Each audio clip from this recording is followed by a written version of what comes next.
We're at the Barclays Center in Brooklyn, New York, and this is Fight Night. This is the Danny Garcia versus Paulie Malignaggi fight card. Premier boxing champions broadcast on ESPN, and shortly we'll be taking you to post.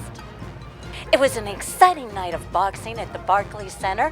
In the co-main event, Danny Jacobs was victorious over Sergio Mora by second round TKO. And in the main event, Danny Garcia defeats Paulie Malignaggi by stoppage ninth round TKO. And now, let's go to post.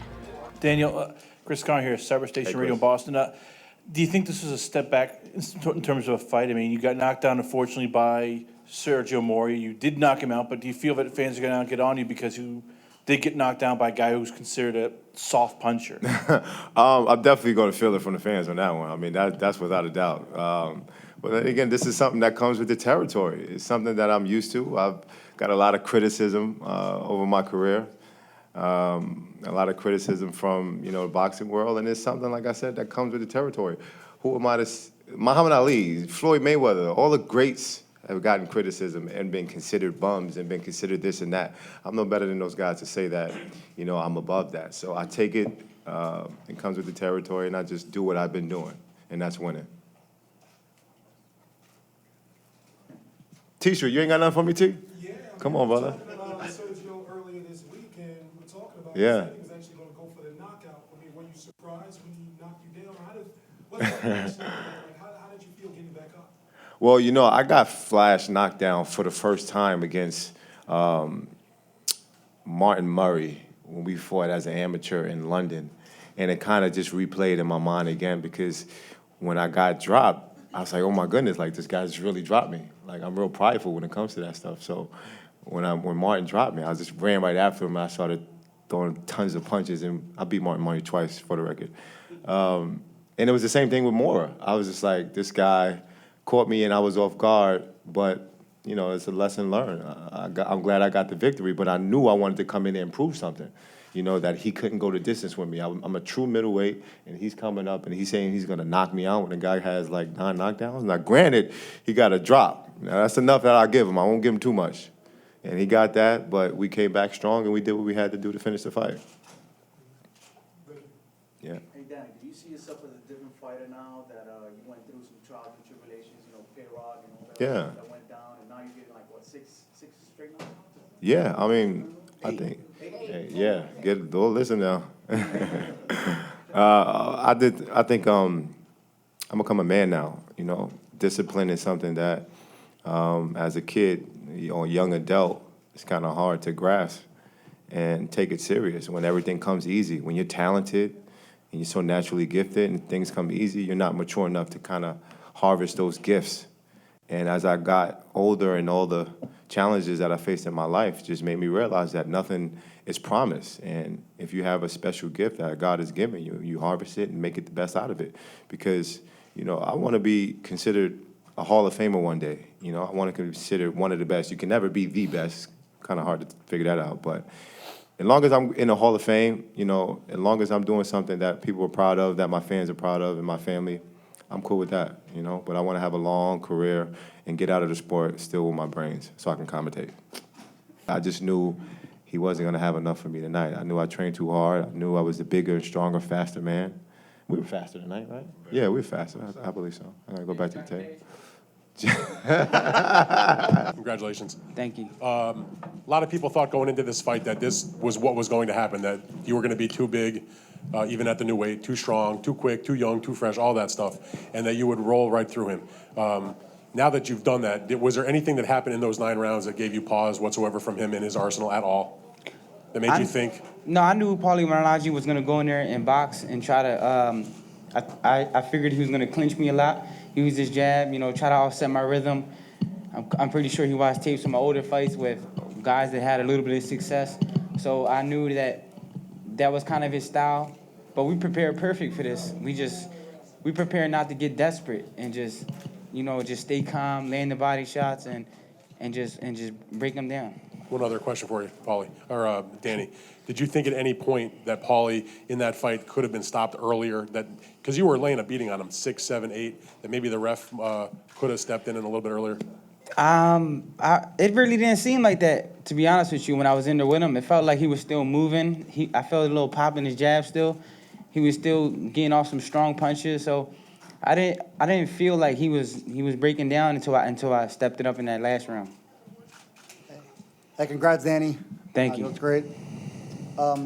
Sean Porter was over here before, and he said that he's very annoyed that you said that he's tailor-made for you, and he said that if he fights you, he'll knock you out. So what do you say to that? I mean, we got the same manager, but I didn't mean no like harm to him. I just said I got the better style to beat him. That's it. I mean, if he wants to feel butthurt, that's his problem. Danny, right here. And secondly, I didn't say nothing bad about him. your nose seems kind of swollen. Is it? Is Yeah. it injured? Or- No, he hit me with a headbutt. Yeah, Okay. two of them actually, right here. Yeah.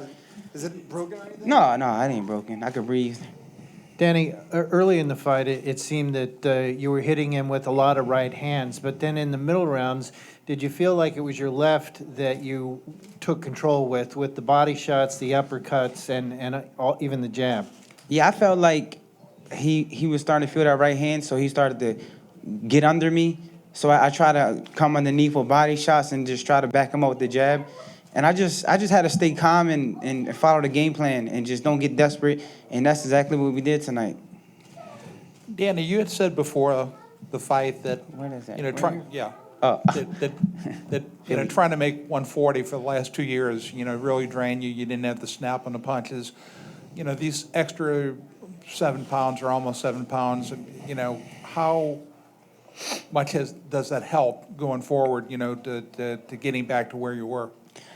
Man, I feel great. This is the first training camp where, we went hard. We just went hard for 8 weeks straight. I never felt weak. We put the road work in. We put the conditioning in. We were able to think, cut the ring, use the jab, and the game plan we executed perfect tonight. We did everything we worked on. Chasing the chickens, everything just came to life today. Danny, what's up, man? Andy Emilio, ES News. When you gave Paulie his moral victory lap, did you kind of already know that you had effectively ended his career and pretty much made him retire? Did you know that was that, or was that just you being a class act and showing love? Boxing, at the end of the day, it's about, we hate each other, but it's about feeding each other's family. And, Paulie's faced a lot of great champions, and when he hugged me, he said, "I'm done." So I just walked him around the ring. Boxing, we do hate each other and we do beat each other down, but at the end of the day, it's about sportsmanship, and that's what it's all about. We're going to take a few more questions right here. Stuart, do you want to? Hey, Danny, coming from a fighter-to-fighter aspect, Robert James from Boom Fitness Center, I just want to know, when you now bumped up to that higher weight class, a lot of people don't take into account, they're like, oh, you won't have to cut as much, taken away from you, but what about what you gained?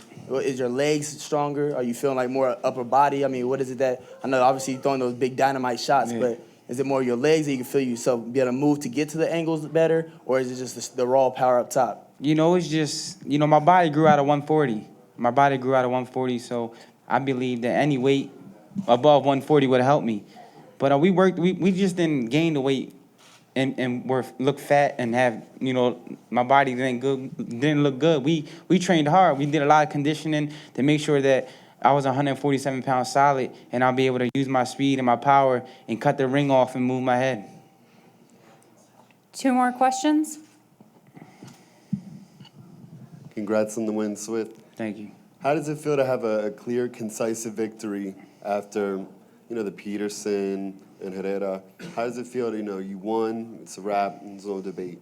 Oh, it feels great. Like, when Danny Garcia, don't get me wrong, there were tough fights, but I feel like I still won the fights. But when Danny Garcia is 100% physically and mentally, nobody could beat him. I beat them guys with like 65% in my tank. Can I say something about that? Making the weight. So at the end of the day, it's just, I feel great. Yeah, about Gerardo and Peterson, we won, and let's talk about Matisse. Let's talk about Khan. The good part, not the little fight here. It looks a little jab, pity pat jabs, and Danny Garcia got hit with a big. Did you see Peterson's big right hand? And Danny whooping his ass. Come on, man. We won them fights, man. You guys are feeding off of this here, right? This guy's riding with the fame because you guys are making him famer. That guy's not even he's an opponent, because Danny would have knocked him out. They would have said Danny fought a bum. Peterson, come on, man. We know about him. Come on, guys. Come on, man. You know what he does. Let's leave it at that. He still beat him. He's 20 pounds overweight. And he ran like a chicken. That's why we did a chicken coop down. We got chicken in my house. All right. Final. We got 3 chicken pets now. Yeah, thanks to Peterson. Now we own chickens. One's Herrera, one's Peterson, and one's Vix, I think. Who named one Vix? You named him Vix? Who named him Vix? All right, final question down here. Hey, Danny, congratulations. How you doing, Angel? And also congratulations on the upcoming of your birth. You know, Thank you. I thank God the baby didn't come today. All right. Wait, that, because it would have been an ambulance. I would have walked out the ring. Say, no, I'm just playing. So with that being said, and the possibility of Sean Porter, if you're not able to get Sean Porter, who would you like to have? There's a lot of... As well as Angel, who you think? There's a lot of great matchups in that division. Exactly. You know, it's all about letting it unfold. And if that's what Al Heyman wants, Danny Garcia, Sean Porter, we could do it. Because what happens is this, let nature take its course. We don't choose destiny. We let destiny get chosen for us. So Al Heyman does that job. He picks him, I train him, Danny fights him. That's how we do it. We a 3-way snake. You know what I mean? Listen. You got Al Heyman, the brain. Them other guys out there hating on Al, they pinky. You know pinky in the brain? The pinky in the rain. Al Heyman's the brain. They the pinky. You know what I mean? Hey, pinky, you gonna get hurt? No, brain. Got this. Try to take over the world. Yeah, there you go. We're taking over boxing. Oh no, we're suing you. Oh no, you're making the fighters rich. But what happened to the guy that does the announcement or the guys on the sideline? We don't get paid no more? It's not about them no more. It's about boxing, the stars, the fighter. God bless America. I love you, America. Thank you. All right, thank you. What's up, guys? I want to congratulate Team Garcia. Danny's a great fighter. He fought a great fight. I'm going to put my analyst hat on, too. I think this is the kind of fight that makes Danny better. What's up, Freddie? Let's see. It's a kind of fight that I think Danny's going to get better from. I guess I went from being a championship level fighter at one time in my career to maybe just being the pesky guy that it's hard to look good against. You know, I feel like I can still compete, but, you know, it's just this level of fighter, maybe I'm just... You know, I come up short against, you know, so it's a tough decision to just keep going, you know, in my boxing career. I think, as I was saying, I think this is the kind of fight that's going to make Danny better. I could see that I was have an annoying style, but Danny made little adjustments in there, and I'll tell you what he did. There was early on in the fight, you know, I was trying to win the jab war, and it was, you know, going back and forth. I felt like, you know, Danny had slight advantage in the rounds, but I felt like I was in there, you know. I felt like I just couldn't get complete control of the fight. I felt like in moments I was grasping it, but then he'd take it back, you know, and that's a testament to his character and a testament to the championship level that he's on. There was a moment middle of the fight, I don't know what rounds, maybe 5 and 6 or around there, where I started realizing I had him missing, and I didn't have to step back anymore. You know, like I remember telling myself, wow, I'm seeing everything right from where I'm standing, you know? Because early on, you know, he's a heavy puncher, and I have to get his timing, so a lot of the things he threw, I would give ground.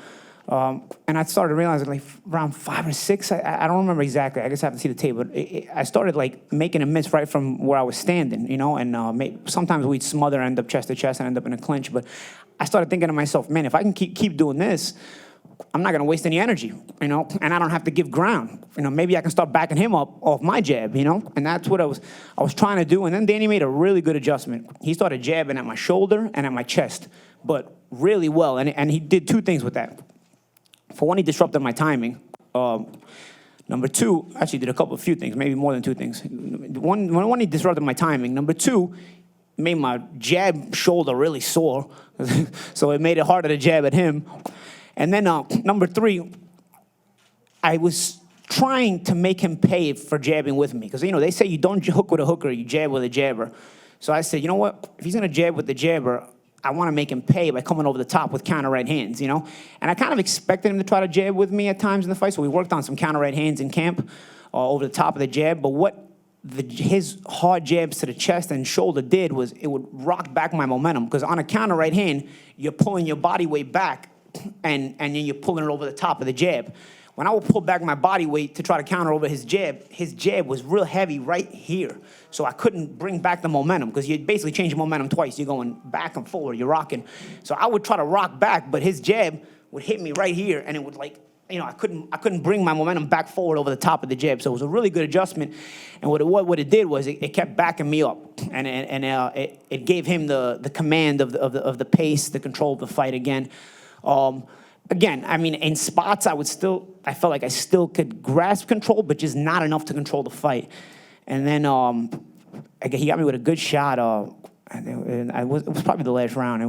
Probably right before they stopped it, maybe 20, 30 seconds before, an overhand right hit me in my ear, and it kind of messed up my eardrum a little bit. And from there, it was, he kind of built up to the stoppage. At first, I was mad about the stoppage, but then in hindsight, it was fine. I'm not the 25-year-old kid that fought Cotto anymore, That fight, no matter what the ref would have done, if he would have stopped that, I would have been pissed off. I would have always been pissed off. But at 34 years old, maybe I don't bite my teeth as much anymore. In the moment, I do. I mean, again, in the moment, I was mad. But when I think about it afterwards, Arthur McCanty made a good stoppage. Props to the commission, to the inspectors in the corner, the doctor, and Arthur McCanty for doing a great job refereeing. And Danny Garcia's a good fighter. I think he's going to move on to good things. And like I said, I think this is the kind of fight that makes him better. He was forced to think in there. He was forced to make some adjustments. I'm a pesky guy. I'm annoying in there to fight. But Danny stayed calm. He's got a lot of character. He didn't show any frustration. And he made the adjustments he needed to make. And I just want to give him props. And this is probably my last fight. I don't think I have it in me to get back into training camp and make weight. Oh, man, I made weight great this fight. Props to Memo Heredia. He had me on a great diet. I've always eaten healthy in camp, but, there's certain foods, even if they're healthy, they're not good for making weight at certain spots. And so Memo really taught me a lot. So props to him. But it's still a lot of work, man. you still got to bite down and be disciplined and whatnot. You still got to work hard in camp. I don't think I want to start over. I'm gung ho. I got to go 0 to 100. I didn't come back on a tune-up. I had a tune-up scheduled in May against a decent fighter in Danny O'Connor, but I just wanted to jump right back in the big mix. Maybe in hindsight, maybe taking on a lesser fighter would have been good. Coming back, jumping right back in the mix with a Danny Garcia after 16 months, maybe it wasn't so smart, but. You know what? I don't even regret it, man. I fought a great fighter tonight. I was happy to share the ring with a great fighter. I've shared the ring with many great fighters in my career. I've come up short sometimes, but if you look at the combined records of the guys that have beaten me in my career, I didn't take any shortcuts, that's for sure. I did this the hard way. And, maybe it accumulated more losses than certain other fighters, but the resume that I built up and the guys that I fought and didn't duck, I think you'll be hard-pressed to find a lot of guys that took this route. Sometimes it wasn't even my choice. I can't say it was always my choice to take on the toughest fights. Sometimes it was. Like this time it was. But, sometimes I was in positions where I just had to take tough fights in tough spots. But, we made it happen in key points in my career. We just couldn't make it happen tonight. And, I thank you guys, for covering my career. The last 14 years have been fun. It's been a fun ride. A lot of ups and downs, roller coaster. But if it has to end in Brooklyn, at least it ends at home and not in Ukraine like so many of us thought 3 years ago. That would have been a messed up place to end it, So it started in Brooklyn. If it ends in Brooklyn, I got no regrets. And I hope Team Garcia goes on to do great things. And I hope I go on to commentate for a lot of years. Thanks, guys. We'll take a few questions. Hey, Paulie, congrats. You keep saying that this is likely your last fight. Is that because maybe you could see yourself down the road doing like a, kind of like a farewell fight against a lesser opponent in New York? You know, I just don't want to jump the gun, but I don't see it happening. Mainly, not even so much for the actual combat, just the training camp so hard, man. Damn, it's just like, it's not as fun as it used to be, man, you know? Getting up every day and training, it's like, I mean, I'm a competitor, but man, getting up every day training, making sure you gotta stay on top of your weight every single day, focusing on, you gotta make this move right and this move right, then leaving the gym and thinking, man, I didn't make this move correctly today, I gotta work on that.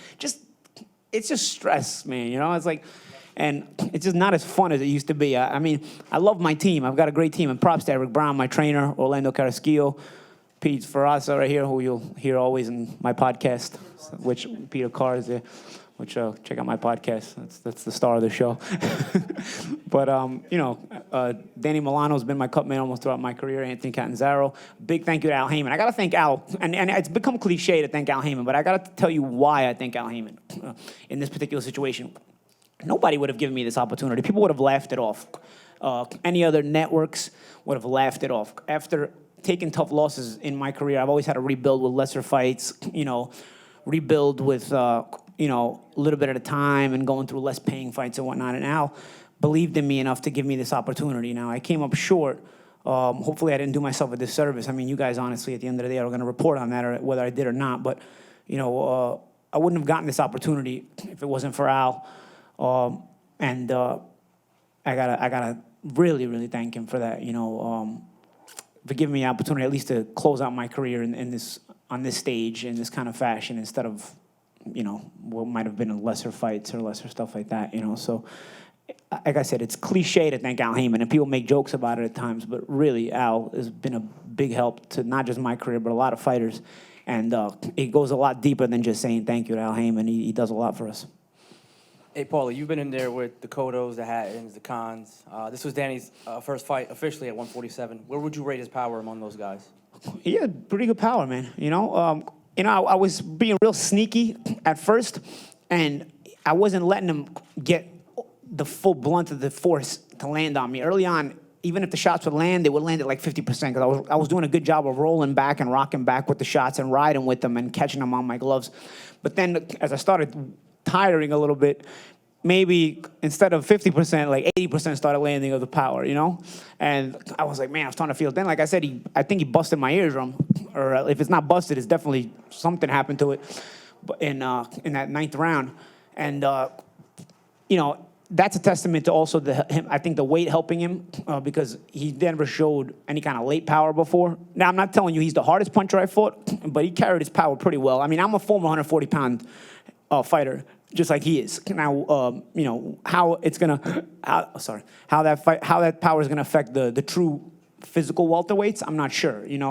But as far as rating his power compared to some of the other guys, I fought a lot of punchers in my career, and that's probably another reason why I'm gonna call it quits. Because I've been in with some of the hardest punchers, whether I've won or lost. I mean, it's constantly with hard punchers, and Danny's power rate's up there pretty well. I mean, guys like Cotto was like freakish power. I mean, I didn't know whether to cry or get mad when he hit me, but Danny's got some solid strength, and he's got some solid power, and he's not as wild as people think. I mean, he gets wild, but there's a thinking process behind his style. He's a smarter fighter than he gets credit for. It's a lot deeper than that, like I said, the power is definitely, I'd say, not just above average, probably a little higher than that. It's certainly respectable, and one of the better punchers. Can we take two more questions? Paulie, is it a good thing in a way to finish with a top-class fighter like Danny Garcia when you know you've had great success as a ringside announcer and you've gotten great reviews and you have a big future there? So if you're not going to be fighting those guys anymore, is this kind of the way to go out rather than waste your time with lesser guys? Yeah, I mean, I think so. I mean, I'm doing it regardless. But I enjoy sharing the ring with top guys. I mean, when I beat Zab Judah in 2013, I had no clue that it would probably be my last win. So, like, but I mean, if you just look at what happened to this mic? I've lost 3 of my last 4 fights, but I haven't fought a single slouch there. You know what I mean? Even when I fought Zab, it's easy to say hindsight is 20/20. He was finished, but I mean, he had just finished a tough fight with Garcia where he had won all the late rounds, you know, and then I dominated him. So, I mean, I'm 1-3 in my last 4, but man, it was like a murderer's row. You know what I mean? I'm constantly fighting top guys. So it's just, you get worn out. You get worn out. I mean, I enjoy sharing the ring with top guys. I love this kind of promotion. I love being a part of it. I'll always remember these memories. Life's about making memories, and I've gotten to make some cool memories in my life. Even if some of them were painful memories, it's still something to remember. And I've had a great team, and I thank my whole team for, you know, being a part of the ride. And you know, some of it was successful, some of it wasn't, but it was certainly a ride to remember. Final question. All right, right here. How you doing, Paulie? Hey. My question is, how would you rate Danny Garcia's performance tonight? And to put on your commentating hat again, is there anything that you think he could have done better? I think Danny if I step outside my body, I would analyze this fight like this. Danny fought a pesky fighter, a good entrance into the welterweight division because he's a non-puncher, and a fighter who can, a cutesy type of style that I have, can make you look bad, but he stayed calm. He stayed consistent with the plan. He didn't waver, which shows me a lot of character. And eventually, you know, he found a way to make it happen, which all champions do. You know, there's things to work on, of course. There's always things to work on. Sometimes he punches a little wide. But again, not everybody has those slick little moves inside that I have. You know, some guys are going to be more aggressive on the inside and may get caught with some of those big shots, you know? Like, I mean, some of those shots were just missing me. I mean, I could feel the wind whipping by me with some of the hooks or some of the overhand rights that he threw. You know, so I'm like, you know, somebody else might get hit with those. You know, I'm pretty crafty inside.